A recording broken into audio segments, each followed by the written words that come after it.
2000년 전 로마인들의 사형 집행 방법 중 가장 잔인한 방법이었던 십자가형에 처해 돌아가신 예수님. 그 십자가 위에서 예수님이 겪으신 고통은 과연 어느 정도였을까요? 현대 의학자들에 의하면 예수님의 십자가 고통을 제대로 파악하기 위해서는 예수님이 재판을 받으시고 십자가를 지시기 이전인 겟세마네 동산에서의 기도 때부터를 고통의 시작으로 봐야 한다고 합니다.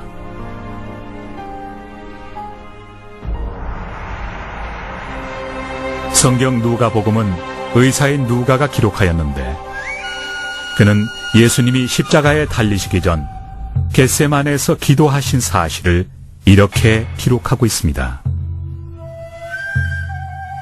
예수께서 힘쓰고 애써 더욱 간절히 기도하시니 땀이 땅에 떨어지는 핏방울같이 되더라. 피땀을 흘린다고 하는 것은 의학적으로 전혀 불가능한 이야기가 아닙니다. 여기에서 보시는 것처럼 극도로 감정적인 과로 상태일 때 작은 모세혈관이 땀샘 근처에서 파괴될 수도 있는데 이러한 경우 피와 땀이 섞여서 분비됩니다. 예수님은 십자가형을 당하기 전부터 매우 극심한 정신적인 스트레스 상황에 놓여 있으셨던 것입니다. 이어 예수님은 유다의 배반으로 체포되어 대제사장과 빌라도 앞에서 수차례 신문을 받고 태형과 함께 십자가형을 선고받습니다. 당시 로마는 모든 형을 집행하기 전에 죄수를 기둥에 묶어두고 죄수의 등에 태형, 즉 채찍질을 가했는데 이때 사용하는 채찍은 가죽끈에 작은 공 모양의 나비나 날카로운 양의 뼈를 붙여놓은 것이었습니다. 이런 채찍을 공중에서 원을 그리며 사람에게 내리치면 가속력 때문에 막대기로 맞는 것과는 차원이 다른 고통이 느껴집니다. 채찍에 맞게 되면 보통 처음에는 피부가 찢어지고 멍이 들게 됩니다. 하지만 계속 맞다 보면은 피하 조직이 찢어지고 또 근육 속에 있는 혈관들이 터져서 몸의 구석구석에 피가 고이게 되죠. 떨어져 나간 피부 조직 밖으로 피가 계속 새어나와서 빈혈 상태가 됩니다. 영겁도 내리치는 채찍질로 예수님의 살과 등은 찢겨졌습니다. 등은 너무나도 심한 매질에 뼈가 거의 드러나 보일 지경이었습니다. 로마 병사들은 예수님의 옷을 벗기고 붉은 겉옷을 입히고 나서 손가락만한 크기의 가시가 돋친 면류관을 머리에 씌웠습니다. 이어 예수님은 당시 로마의 관행에 따라 양쪽 어깨에 십자가를 지고 양팔이 묶인 채 처형 장소인 갈보리로 가게 됩니다. 이때 예수님께서 지셨던 십자가는 무게가 50kg 정도의 가로목이었습니다. 세로목은 이미 예수님이 처형당하실 갈보리 언덕에 세워져 있었습니다. 십자가형에 사용되는 나무는 죄수에게 고통이 가중될 수 있도록 나무를 다듬지 않았고 오랫동안 사용할 수 있도록 될 수 있으면 단단한 나무를 사용했다고 합니다. 50kg 정도의 그 나무는 건강한 청년에게는 그리 무겁지 않은 무게일지 몰라도 그러나 예수님은 이미 심한 출혈과 파수로 인해서 그 무게를 감당할 수 없을 만큼 지쳐 있었습니다.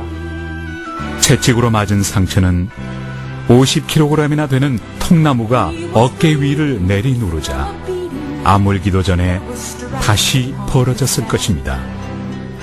또한 그 상처 속으로 거친 통나무가 사정없이 파고들었을 것입니다. 기진맥진한 몸으로 갈보리 언덕에 도착한 예수님. 십자가에 못 박히기 전 로마 군인들은 상처에서 흘러나온 진물로 몸에 착 달라붙은 예수님의 옷을 사정없이 벗겼습니다. 이 상태에서 옷을 벗기면 마치 화상을 입은 정도의 통증을 느낀다고 합니다. 이윽고 로마 군인들은 예수님을 나무에 양팔을 단단히 묶고 양 손목에 길이 14cm나 되는 쇠못을 박았습니다. 그런 다음 왼발과 오른발을 포개어 발목에 또 못을 박았습니다. 흔히 예수님의 손바닥에 못을 박았다고 생각하는데 그렇지 않습니다. 로마 군인들은 예수님의 손목에 못을 박았습니다. 만약에 손바닥에 못을 박는다면 손바닥의 몸무게를 견디지 못해 찢어지고 말 것입니다. 그렇게 되면 죄수를 십자가에 매달아 놓을 수 없게 되니까 손목의 뼈 사이로 못을 박았다고 합니다. 세 개의 못은 손과 발로 가는 중심 부위를 지나는 혈관과 신경을 끊게 되는데 이로 인해 출혈이 시작됩니다. 또 끊긴 신경의 통증은 인간으로서는 참을 수 없는 한계를 넘어서게 되죠. 또한 호흡곤란 상태로 인해 더 극심한 고통을 느꼈을 것입니다. 예수님은 숨을 제대로 쉬기 위해서 발을 밀어 올리고 팔꿈치를 구부리면서 어깨도 함께 들어 몸을 위로 끌어올려야 하셨을 것입니다. 그러나 이런 동작은 못 박힌 발에 몸무게 전체를 싣게 되므로 심한 고통을 주게 됩니다. 더욱이 팔꿈치를 구부리는 동작은 못에 박힌 손목을 돌리게 하고 팔의 신경을 더욱 손상시키게 되므로 고통이 가중되어서 결과적으로 예수님은 매번 호흡할 때마다 극심한 고통으로 인해 치명적인 산소 부족을 경험했을 것입니다.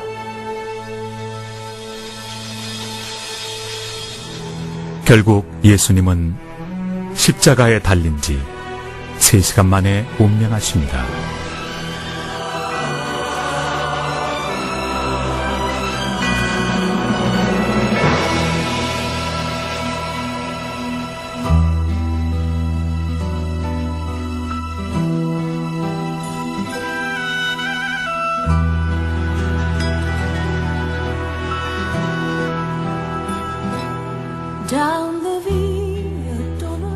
현대의 사형 방법은 최선의 노력을 다해서 가능한 한 빠른 시간 내에 순간적으로 죄수를 죽게 해주는 것입니다. 그러나 그 당시 십자가의 죽음은 그와는 정반대였습니다.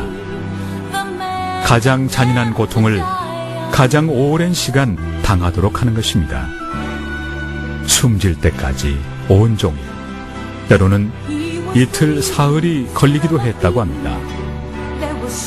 1세기의 유대인 역사학자 요세푸스는 심지어 일주일 동안 죄수가 십자가에서 고통을 당했다고 기록하고 있습니다.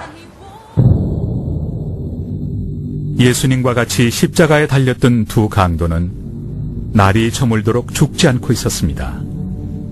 다음 날이 안식일이어서 사형을 계속 집행할 수 없었기 때문에 병사들은 강도들을 다리를 부러뜨려 죽였습니다. 다리를 꺾기 위해서 무릎뼈를 망치로 때리게 되면은 그게 깨지게 되는데 그렇게 되면 더 이상 몸을 지탱할 수가 없게 되고 그 무릎 주위로 1리터나 되는 피가 흘러나와서 빈혈 쇼크 상태가 되게 됩니다. 예수님은 이미 죽었으므로 다리는 꺾지 않고 죽음을 확인하기 위해 창으로 옆구리만 찔렀습니다. 잘 훈련된 로마 군인의 창은 예수님의 오른쪽 옆구리를 찔러서 심장을 관통했습니다. 그러자 거기에서 피와 물이 흘러나왔습니다. 예수님의 옆구리에서 피와 물이 흘러나왔다는 것은 예수님의 심장이 파열돼서 돌아가셨다는 것을 의미합니다. 심장에는 심낭이라는 것이 있는데 파열된 심장에서는 심낭으로 피가 흘러나오게 되고 시간이 지나게 되면 여기에 있는 이 피와 마찬가지로 적혈구가 아래로 내려오게 되고 위에 맑은 물이 고이게 됩니다. 로마 병사의 그 날카로운 창이 예수님의 옆구리를 찔렀을 때 거기서 물과 피가 흘러나왔다는 것은 예수님께서 극심한 고통 속에 심장이 파열되어서 돌아가셨다는 것을 의미합니다. 심장이 파열되기까지 우리를 지극히 사랑하신 예수님.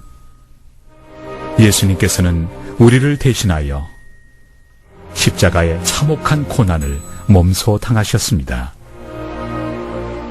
우리를 사망의 골짜기에서 구원하시기 위하여 상상을 초월하는 극심한 고통도 겪으셨습니다. 갖은 고통 다 겪으신 후 운명하셨습니다. 그리고 부활하셨습니다.